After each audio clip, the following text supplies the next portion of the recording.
line dispute resolution.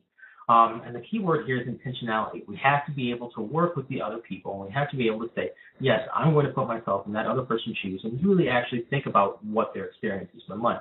In order to do this, we need to think about things like forgiveness and being able to express concern for the relationship, that we actually want that relationship to move forward.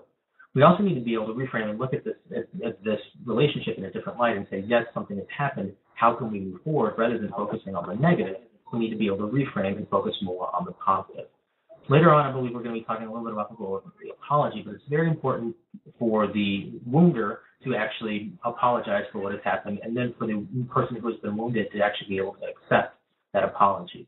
And this takes a lot of flexibility, and we have to be able to be flexible as individuals in a dispute resolution setting to be willing to work with each other to move forward.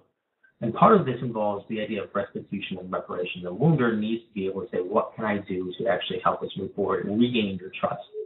And this all involves communication. And communication can be very, very important to making sure that we actually are talking and not shutting down. And it's also very important that we consider different cultures, because different cultures, cultures that are different from ours, there may be different cultural norms, and that can affect how we actually want to move forward in rebuilding a sense of trust.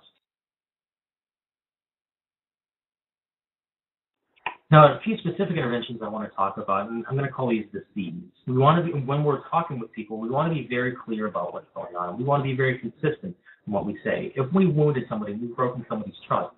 Part of this is that they no longer expect us to be consistent. So in order to do that, if we can start to repair the relationship by being consistent, that will definitely help the situation. We also need to appear confident that we know what we've done and we know what we're doing in the future.